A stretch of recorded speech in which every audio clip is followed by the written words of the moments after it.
Ya, salam semua teman-teman semuanya. 45 peserta saya lihat pada bergabung dalam ibadah persekutuan doa gabungan pada siang hari ini. Terima kasih saudara-saudara semuanya.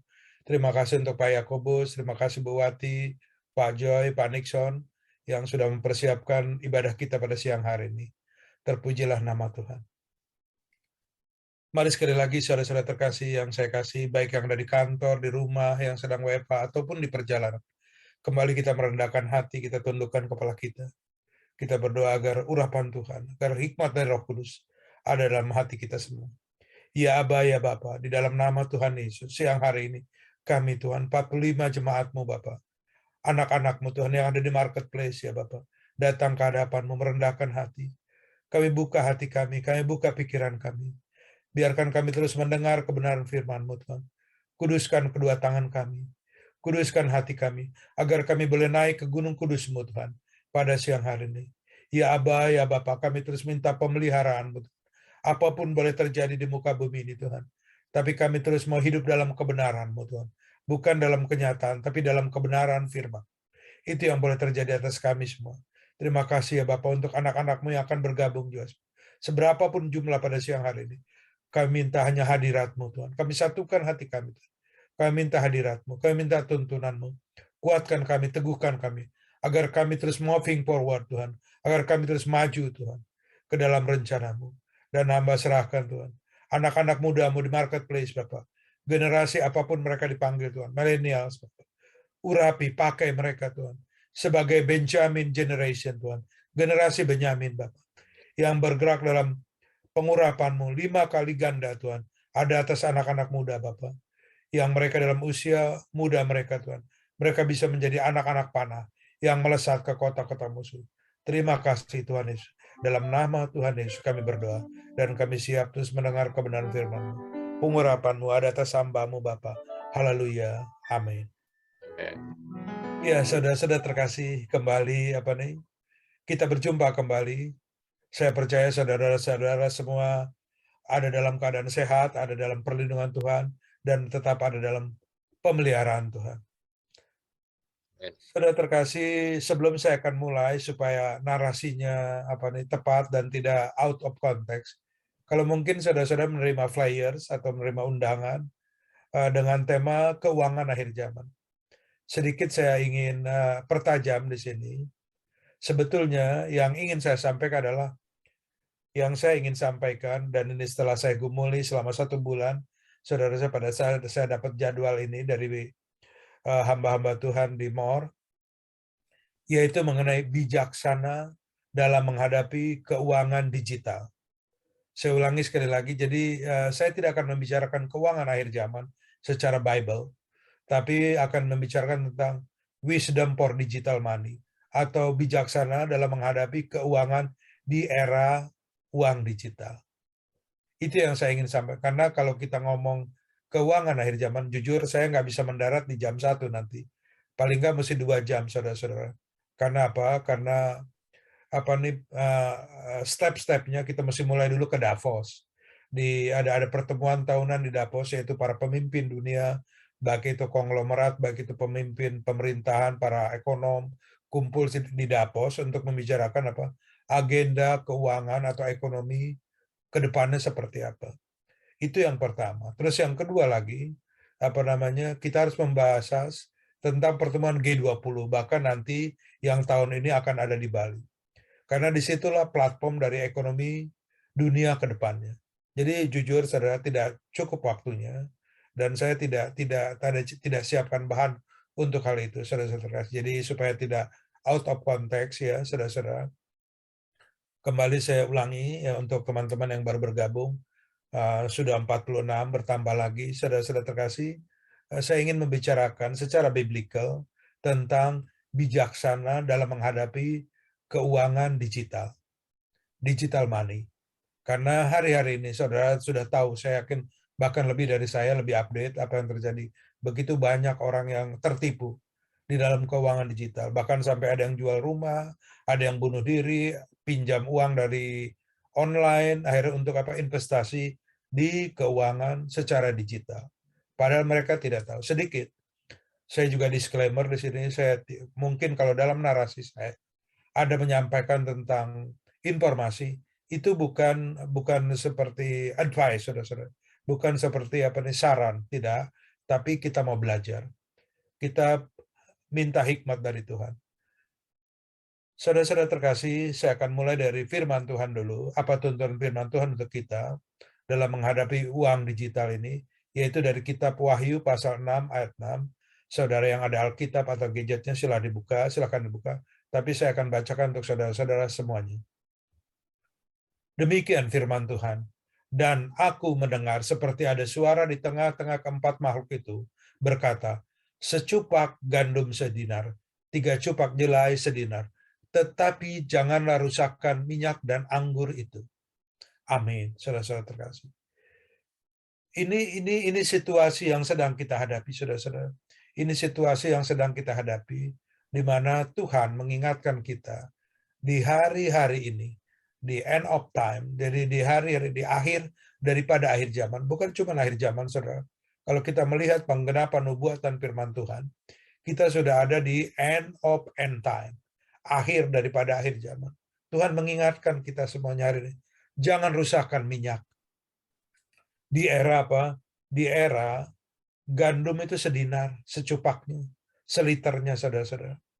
Nanti saya akan tampilkan di sini apa arti daripada hitungan secara Ibrani, saudara-saudara. Dan juga kita secara teknis, apa itu tentang uang digital. Tuhan sudah mengingatkan kita semua, saudara-saudara terkasih. Hidup di hari-hari ini bahwa kita jangan rusakkan minyak. Jangan rusakkan pengurapan Tuhan, kekuatan Tuhan.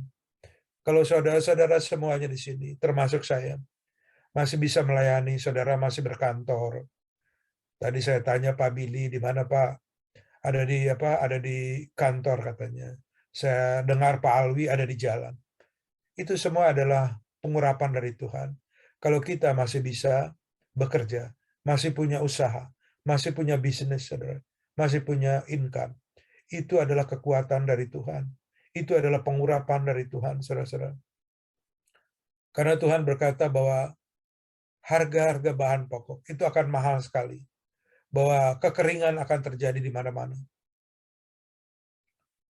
Kekeringan bukan karena global climate change aja, bukan karena perubahan iklim dunia, tapi juga karena peperangan. Ini yang kontekstual. Pada saat Rusia menginvasi Ukraine, saudara-saudara, itu semua berubah. Harga minyak semuanya naik, gas naik, dan akhirnya kita alami, saudara. Sampai CPO, sampai minyak goreng, ibu-ibu harus antri di mini-minimarket pada kosong, baru agak mulai naik. Ada, tapi barangnya nggak ada. Saya ngelihat bagaimana di Sulawesi orang sampai antri. Bukan karena harganya mahal, saudara, tapi barangnya kosong. Nah, karena melihat hal itu semua, Tuhan kembali mengingatkan kepada kita bahwa hari-hari ke depan, yang namanya jelai, yang namanya gandum, itu bakal mahal, saudara-saudara. Artinya apa? Bahan pokok, sembako, harga makanan, itu akan menjulang tinggi. Itu yang Tuhan ingatkan kepada kita semua. Oleh karena itu kita harus bijaksana, saudara. Di tengah keadaan yang tidak jelas, semuanya, apa yang terjadi kebanyakan sama anak-anak Tuhan, sama yang disebut millennials. Yang saya ingin sampaikan dari awal adalah supaya kita terhindar dari yang namanya FOMO. Fear of missing out, FOMO. Ini yang saya ingin stressing, saudara-saudara. Apa itu artinya? Kita jangan sampai ketakutan, saudara-saudara. Ketakutan kehilangan kesempatan. Waduh, missing out nih. Aduh, saya kalau nggak invest di kripto, kalau saya nggak join di blockchain, saya nanti kehilangan cuan-cuan. Seperti itu yang ada di pikiran kebanyakan orang sekarang, bahkan sampai rugi, saudara-saudara. Bahkan kita nggak pelajari lagi, kita harus investasi gimana, cara investasinya gimana.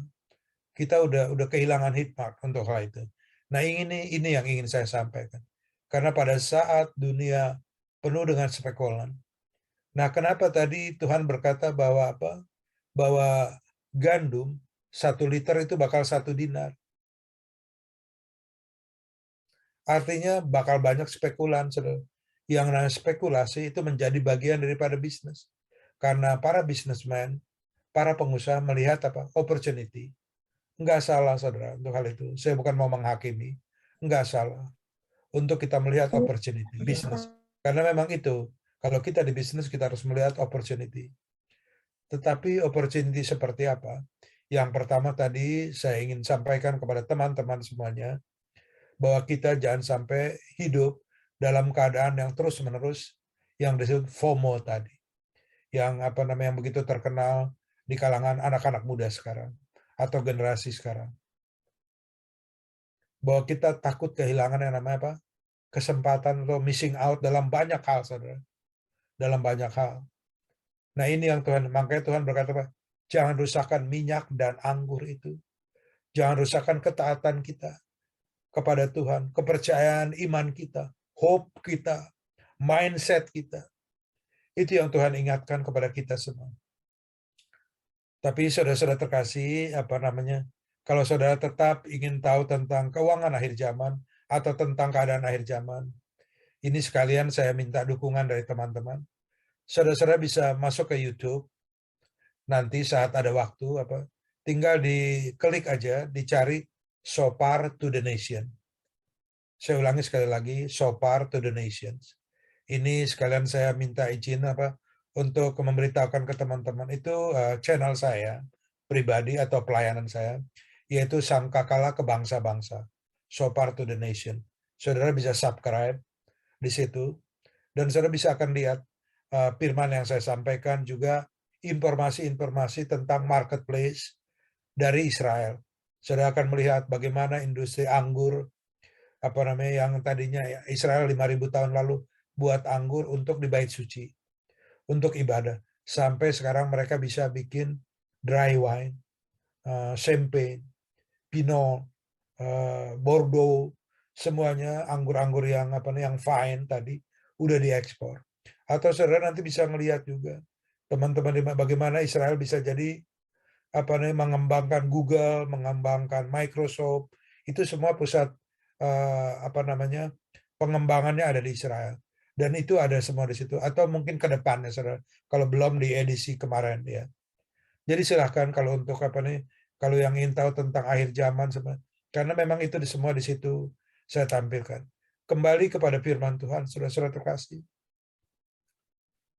Coba kita lihat dari tampilan berikutnya, tolong ditampilkan apa namanya PowerPoint-nya.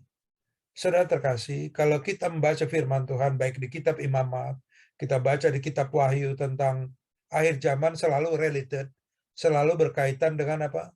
Dengan ukuran Ibrani, saudara. Orang-orang Israel, orang-orang Ibrani, Alkitab punya ukuran sendiri yang beda dengan ukuran yang kita kenal di dunia.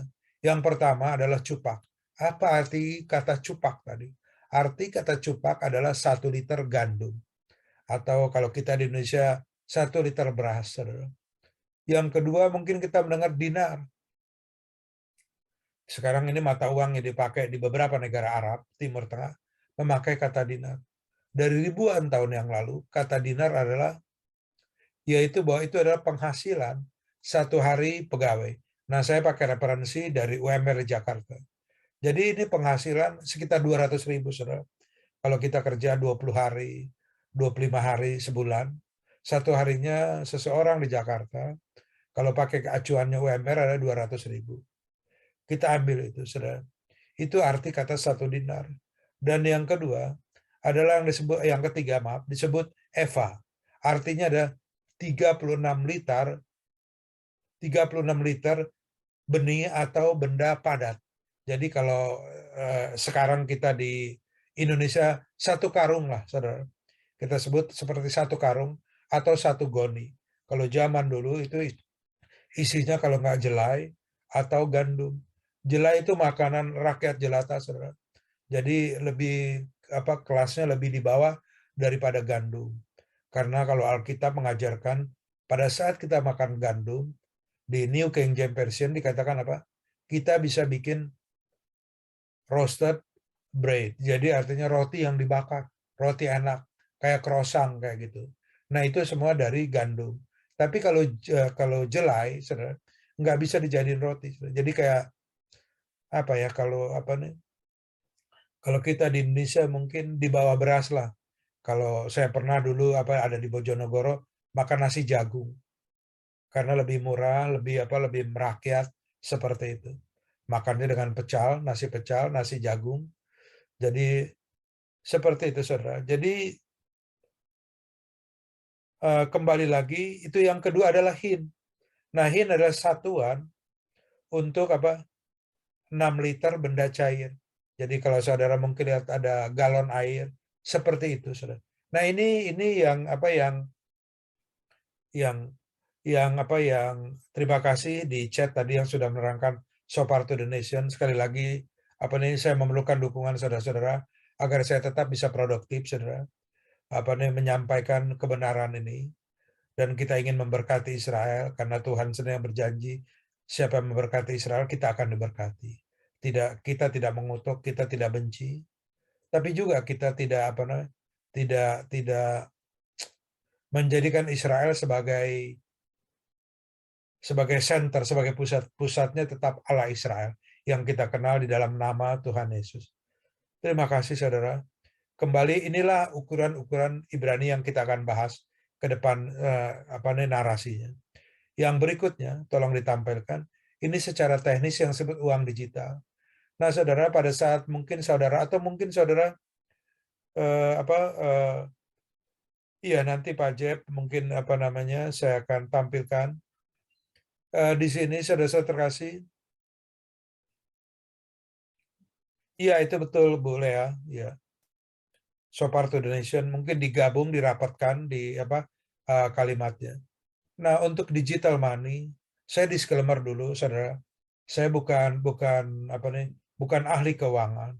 Cuman puji Tuhan di rumah ada satu milenial, putra saya, dia kebetulan lulusan keuangan internasional dari Inggris dan juga dia punya beberapa sertifikat tentang perencanaan keuangan.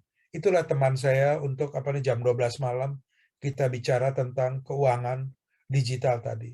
Ini informasi yang saya kumpulkan dari dia, saya belajar dari dia juga. Jadi saudara, saya disclaimer dulu, saya bukan ahli perencanaan keuangan. Dan kebetulan karena anak saya tadi terlibat di e-commerce, jadi dia setelah jadi auditor di EY dan juga di salah satu banking investment dia keluar. Hari-hari ini anak saya mulai bikin startup di bidang sampah recycle memakai digital dan juga dia juga bikin e-commerce. Jadi saudara-saudara ini business opportunity juga nanti di luar jam ibadah kalau ingin jadi reseller untuk produk-produk dari ATK atau untuk packing saudara dengan harga yang baik sekali karena anak saya sudah jalankan di semua online jadi namanya Shiryoku Mart saudara bisa beli dengan murah dan juga bisa jadi reseller untuk di kota-kota lain selain Jakarta. Nah, inilah teman saya tukar pikiran, sehingga saya bisa menjelaskan. Jadi pertama kita mesti kenal dulu, saudara-saudara terkasih, yang disebut digital money atau keuangan digital. Yang kita harus pelajari dulu adalah yang disebut blockchain-nya. Nah, apa itu blockchain? Blockchain adalah sistem big data, big data, saudara-saudara, yang memakai platform dengan bahasa kriptologi. Dari platform tadi akhirnya bisa dipakai atau dikendarai oleh pertama di dunia ini dibagi dua saudara-saudara untuk supaya saudara jangan salah investasi jangan terjebak ya yaitu yang pertama Bitcoin dan yang kedua Ethereum. Nah kalau saudara mungkin ingin tahu silahkan belajar sendiri saudara. Sekarang di era terbuka seperti ini saudara bisa belajar dengan mudah. Banyak kelas-kelas saudara di YouTube dari dari perusahaan-perusahaan broker baik di bidang komoditi maupun di bidang equity atau saham itu mengajarkan tentang kelas-kelas untuk bahkan platform saudara. Banyak platformnya kita bisa view trading di situ dengan chartnya, dengan statistiknya, dengan jelas, saudara. Nah, ini yang saya ingin terus sampaikan, belajar, saudara, belajar. Hikmat, agar kita bijaksana, jangan ikut-ikutan. Nah, apa yang membedakan antara Bitcoin dan juga koin-koin yang lain? Yang pertama disebut Bitcoin, saudara. Nah, kalau saya boleh istilahkan, apa bedanya dengan koin-koin yang lain, saudara? Yang namanya Bitcoin itu istilahnya digital gold. Jadi kalau saudara investasi di emas, nah yang namanya Bitcoin itu seperti emas. Karena limited, saudara. Karena terbatas, cuma 21 juta jumlahnya. Terbatas sekali. Makanya kalau saudara perhatikan dari awal diperkenalkan Bitcoin dengan harga $1, 14.000 rupiah. Bahkan pada saat winter season, nah kalau saudara investasi di bidang koin ini, ada yang disebut, hati-hati dengan disebut winter season, musim dinginnya. Bukan musim dingin dunia, saudara, di bulan September, Oktober sampai Januari, bukan itu, tapi ada musim saat harga itu rendah, saudara. Nah, itu sampai di bawah 14.000. Saya masih ingat. Tapi berapa hari ini? Kalau saudara tinggal Google aja, saudara bakal tahu hari ini udah 600 juta rupiah per koinnya. Bayangkan dari 14.000 sampai sekarang 600 juta rupiah. Itu karena Bitcoin disebut digital gold, seperti emas kalau uang zaman sekarang. Nah, Ethereum itu seperti apa? Seperti minyak, saudara-saudara. Seperti minyak. Jadi lebih Lebih lebih masif, lebih banyak jumlahnya. Kalau saya sederhanakan seperti ini. Ini sebagai introduction, saudara, untuk saudara-saudara mungkin yang baru mengenal atau mungkin yang tadinya nggak peduli supaya nanti nggak salah, yaitu kalau Bitcoin itu seperti platformnya iPhone, jadi iOS. Nah, sedangkan Ethereum itu seperti apa? Android, terbuka, saudara. Nah, ini semua yang saya ingin sampaikan. Dari 14.000 sampai 600 juta. Tolong jangan dilihat hanya, waduh, ini investasi yang bagus sekali. Betul, investasi yang bagus. Tapi saudara mesti lihat di bagian bawah ini. Ini semua resikonya tinggi sekali, saudara-saudara. Karena apa? Sedikit saya akan kembali ke makroekonomi yang disebut M2. Saudara semua udah tahu. Di dunia ini, termasuk di Indonesia, yang disebut perangkat ekonomi di dunia digerakkan oleh yang disebut M1 dan M2, yaitu uang yang dicetak dan juga giro-giro atau perangkat keuangan perbankan digabung jadi satu dan dikelola oleh bank sentral, oleh BI. Nah, uang ini terus meningkat, saudara. Tapi saudara mesti ingat bahwa uang yang dicetak atau yang diedarkan oleh BI, kita ngomong Indonesia aja dulu, itu dulunya diseimbangkan dengan emas, saudara. Jadi kalau BI, contohnya BI punya uang 1 miliar yang beredar di masyarakat Indonesia. Nah, BI punya tabungan sekian ton emas. Dulu, saudara-saudara. Tapi setelah tahun 70-an, era itu sudah dicabut, sudah dihilangkan pelan-pelan. Akhirnya apa? Setiap negara berlomba-lomba cetak uang.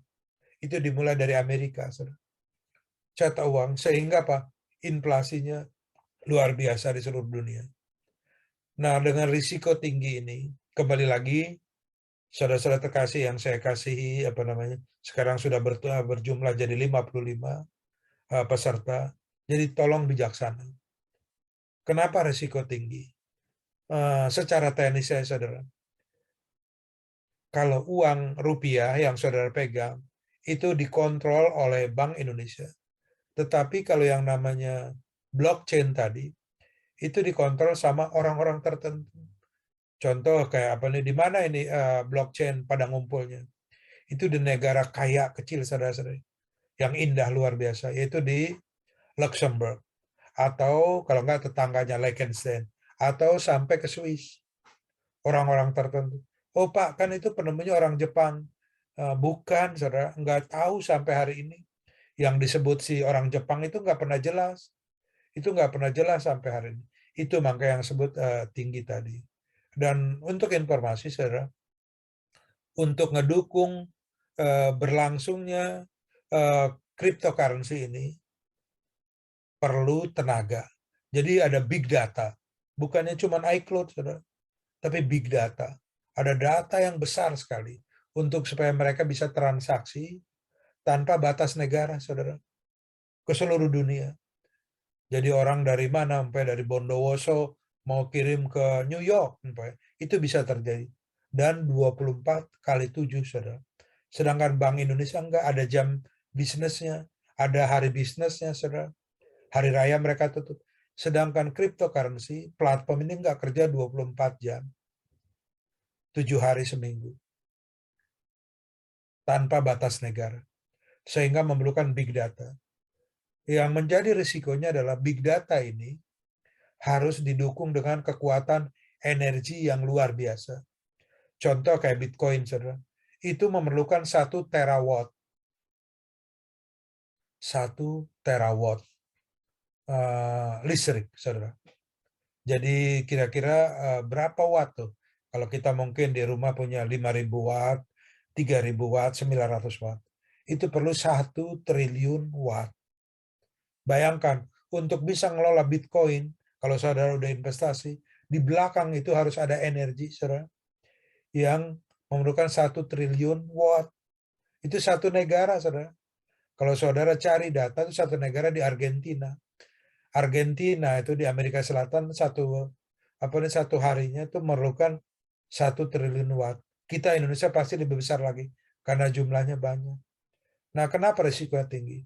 Bayangkan, saudara, kalau energi ini berubah dengan G20 tentang carbon emission control dan sebagainya, itu tentunya Itu tentunya akan mempengaruhi ke depan untuk bisa penyelenggara koin-koin tadi.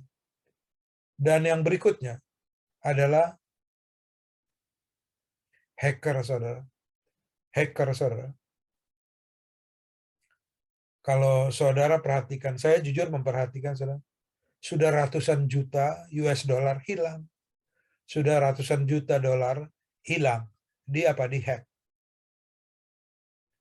Biasanya yang di bawah apa ini, saudara?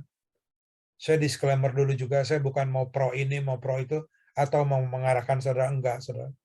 Tapi saya ingin menyampaikan kebenaran. Yaitu, di bawah Ethereum, itu masih banyak lagi, saudara, koin-koin. Yang disebut Waves, yang disebut Solana, yang disebut EOS, dan banyak sampai, maaf nih saya pakai kata yang kurang proper, yaitu sampai shitcoin. Jadi koin atau uang yang nggak ada nilainya sama sekali, tapi beredar di seluruh dunia. Saudara harus hati-hati di situ sebelumnya.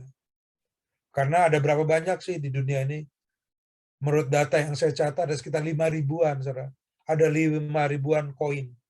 Tipe-tipenya, jenis-jenisnya. Dan Departemen Perdagangan Indonesia baru tahun ini melalui Bapeti, melalui Badan Penyelenggara Perdagangan Komoditi Indonesia, seperti BEJ-nya kalau equity, kalau saham, itu sudah mengklasifikasi. Ada sekitar 200-an yang bisa dipertanggungjawabkan. Nah, saudara kembali lagi bijaksana. Belajar, saudara. Harus mau belajar. Kalau saudara punya uang, mau ikut-ikutan tadi ke cryptocurrency, banyak belajar, banyak research, banyak bikin catatan pribadi, saudara, supaya nggak salah. Karena di Indonesia ini jumlah investornya luar biasa, saudara. Saya masih ingat tadi karena kembali ke anak saya tadi, dia juga mengelola yang disebut private equity, private fund. Jadi uang pribadi yang diputar di pasar modal.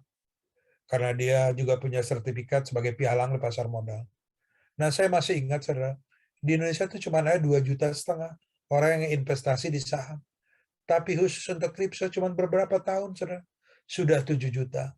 Bahkan para analis bilang nanti ada kesempatan sampai 50 juta orang di Indonesia akan invest di cryptocurrency, ngelebihin dari pasar modal. Nah, berapa uang yang sudah beredar? Termasuk yang udah rugi-rugi, saudara. 126 triliun. Angka yang fantastis. Angka yang luar biasa. Nah, ini yang saya ingatkan ke teman-teman 56 yang mendengar, yang menyimak ini tadi. Hati-hati, bijaksana. Jangan rusakkan minyak dan anggur, saudara-saudara terkasih. Jangan rusakkan minyak dan anggur. Agar kita terus hidup dalam damai sejahtera Tuhan. Dijauhkan dari kebangkrutan, dijauhkan dari kemiskinan, dijauhkan dari hutang piutang. Karena kita tidak punya hikmat.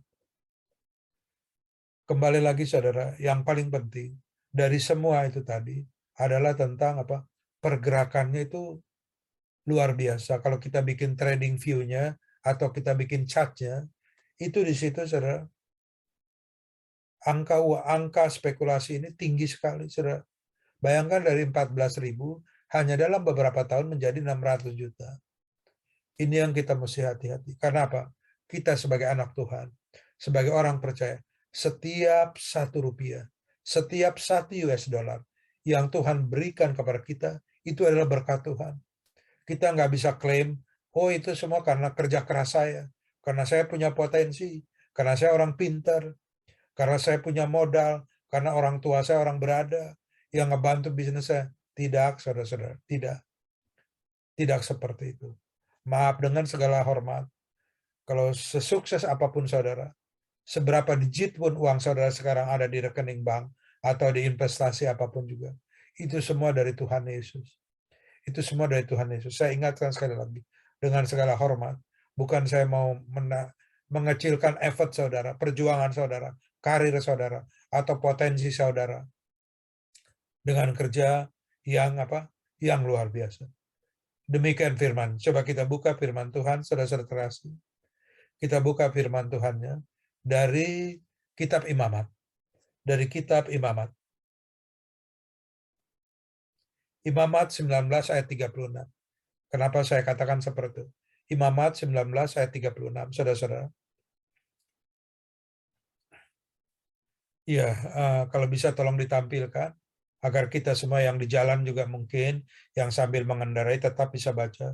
Ini yang Tuhan sudah ingatkan kepada bangsa Israel, termasuk kepada kita sebagai orang percaya. Dikatakan dalam kitab Imamat, Imamat 19 ayat 36, neraca yang betul, batu timbangan yang betul, epa yang betul, dan hin yang betul, haruslah kamu pakai. Akulah Tuhan Allahmu yang membawa kamu keluar dari tanah Mesir. Saudara-saudara terkasih, perhatikan di sini. Pada saat kita ada di muka bumi, pada saat keluar dari Mesir, bahkan mau masuk ke tanah perjanjian, mau masuk ke tanah, Tuhan sudah mengingatkan kita semuanya, Pak. Neraca yang betul, batu timbangan yang betul, eva yang betul, hin yang betul, haruslah kamu pakai. Artinya apa? Setiap rupiah, setiap US dollar yang kita miliki, kita harus apply, kita harus terapkan, kita harus investasikan, kita harus pakai, kita harus gunakan dengan apa? Dengan seimbang. Neraca, ledger, pembukuan yang betul, saudara. Nggak bisa financial engineering. Kita rekayasa, kita tutupin di sini, kita poles di sini, baru kita apa nih? Kita laporkan ke pajaknya, kita harus apa nih laporkan ke apa nih ke para pemegang saham. Enggak, saudara. Harus neraca yang betul. Batu timbangan yang betul. EVA yang betul. Artinya apa, saudara? Semua harus balance. Nah, EVA di sini tadi di awal saya sudah sampaikan bahwa apa? Real, saudara. EVA itu apa? Satuan barang padat, bukannya maya, bukannya virtual, bukannya digital, tapi yang betul, yang kelihatan. Satu karung beras, satu karung gula. Real, saudara. Kita bisa rasakan, kita bisa sentuh, kita bisa panggul. Itu artinya. Nah, apa aplikasinya maksudnya, saudara, untuk firman Tuhan? Kalau saudara mau investasi, investasi wajib, saudara. Kalau kita baca Amsal 31, wanita yang bijaksana adalah wanita yang investasi. Di setiap musim, di setiap musim kita investasi, saudara. Bahkan di musim dingin pun orang bijaksana tetap investasi. Pas nggak ada income pun juga kita seimbangkan hidup kita. Nah, ini sekarang kita lagi masuk minggu-minggu pasca, saudara. Kita bisa kita masih bisa puasa. sampai nanti Jumat Agung. Tujuannya apa? Bukan hanya secara rohani, saudara. Mungkin saudara sehari makan 3 kali sehari. Pesan di online, di GrabFood atau beli. Mungkin saudara sekarang apa? Yang duanya dihapuskan. Makannya sekali. Nanti habis ibadah baru makan. Sampai besok lagi, saudara. Kalau bisa ini. Kita mau puasa Paskah sebagai puasa sengsara. Nah, yang dua makan kita, makan pagi dan makan malam itu, kita tabungkan, saudara. Kita sisihkan. Kita taruh uang kita. Itu investasi. Yang saudara. Atau mungkin biasa waktunya udah 2 menit lagi. Terima kasih Pak Nixon. Kita bisa lakukan di minggu sengsara ini, kita tetap bisa puasa dan kita tabung, saudara. Bukan hanya untuk kita, bukan hanya ini sebagai hamba Tuhan, dan saya coba terapkan, saudara. Itu kita bisa nanti pada saat Jumat Agung, kita bisa tabur, saudara. Saudara bisa nabur di ministry ini, tadi ada barcode-nya, nanti di Jumat Agung, atau saudara bisa memberkati orang yang kekurangan, yang tidak punya tempat tinggal, siapapun juga. Tuhan pasti bukakan. Dari puasa kita, saudara. Itu bagian dari investasi. Nah, yang berikutnya, saudara terkasih, adalah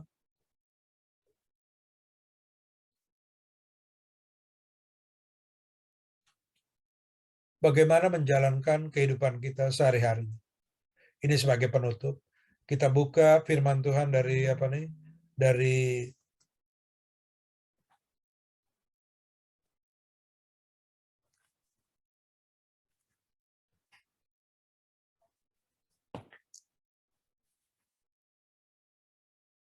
Kitab Ulangan, pasal 8 ayat yang ke-18. Kitab Ulangan, pasal 8 ayat yang ke-18. Ini untuk jadi tuntunan, untuk jadi ada yang di mindset kita, saudara-saudara. Demikian firman Tuhan. Tetapi haruslah engkau ingat kepada Tuhan Allahmu, sebab dialah yang memberikan kepadamu kekuatan untuk memperoleh kekayaan dengan maksud meneguhkan perjanjian yang diikrarkannya dengan sumpah kepada nenek moyangmu seperti sekarang ini. Saudara terkasih, Bapa di surga sudah sumpah kepada siapa? Kepada anaknya Tuhan Yesus. Agar kita semua untuk tetap mengandalkan Tuhan Yesus. Mengandalkannya apa? Supaya kita dapat kekuatan untuk memperoleh kekayaan, saudara-saudara. Kita dapat kekuatan untuk memperoleh kekayaan. Jadi kalau saudara mau investasi, saudara mau bisnis, saudara mau menabung, minta kekuatan dari Tuhan. Datang kepada Tuhan Yesus. Bukan bukan ke dunia dengan ini saya mau ikut ini, mau ikut itu, ini cuan. Enggak, saudara. Minta kepada Tuhan setiap hari. Kita minta kepada Tuhan agar kita diberikan kekuatan.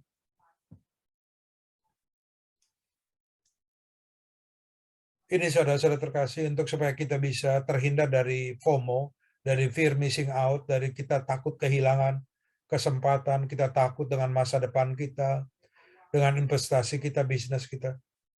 Pegang Ulangan 8 ayat 18. Bahwa Tuhan yang memberikan kekuatan kepada kita untuk bisa mendapatkan kekayaan, untuk bisa mendapatkan keuntungan, untuk bisa mendapatkan bisnis yang bisa berjalan dengan baik. Saudara-saudara terkasih, sudah jam 1:11, tadi Pak Yakobus juga saya harus diingatkan untuk harus sudah lepas landas. Jadi kembali lagi, saudara, tadi sebagai penutup, pegang Ulangan 8 ayat 18. Kita minta kekuatan dari Tuhan. Jangan andalkan pikiran, saudara. Bukan salah, saudara. Bukan andalkan informasi di era sebentar lagi kita masuk ke 5G yang begitu cepat, saudara. Dengan big data yang begitu cepat. Jadi andalkan Tuhan, saudara. Jangan ikut-ikutan. Hati-hati dengan setiap rupiah, setiap dolar yang Tuhan sudah percayakan kepada kita. Setiap aset. Dan kalau mau investasi ke yang real. Tadi Eva dan Hill, itu real semuanya. Mari kita tundukkan kepala kita. Ya Aba, ya Bapa, terima kasih Tuhan untuk hampir 1 jam. Kami berkumpul, kami mendengar firman Tuhan seperti di bait suci-Mu ya Bapa. Kami meminta terus tuntunan Roh-Mu Tuhan. Bukakan, ajarkan. Waktu kami terbatas Tuhan, pengetahuan kami terbatas. Tapi Roh-Mu Tuhan tidak pernah terbatas. Untuk memberikan hikmat kepada kami. Terutama untuk anak-anak yang sedang ada di bisnis. Para profesional Tuhan yang bekerja di kantor-kantor. 53 peserta pada siang hari ini yang masih bergabung. Hamba minta pengurapan-Mu Tuhan. Turun atas kami semua Tuhan. Kami minta kekuatan yang datang daripada-Mu Bapak. Bukan kepintaran Tuhan, tapi anointing Tuhan. Kami minta pengurapan yang datang daripada-Mu. Turun atas kami Tuhan. Agar kami Tuhan tidak menyimpang ke kanan dan ke kiri. Agar kami tidak mengambil keputusan-keputusan yang salah. Kami tidak investasi Tuhan. Investasi bodong. Agar kami Tuhan tidak ingin ambil jalur cepat Tuhan. Kami ingin menjadi crazy rich, uncle rich, atau apapun juga Tuhan. Tapi kami minta Bapak, urapi kami Tuhan. Sebagaimana Engkau mengurapi bangsa Israel sampai hari ini Bapak. Engkau berikan kekuatan kepada mereka Tuhan. Untuk menciptakan segala sesuatu yang diperlukan oleh dunia ini Tuhan. Berikan kepada kami semuanya Bapak. Dan di dalam nama Tuhan Yesus kami minta. Haleluya. Amin.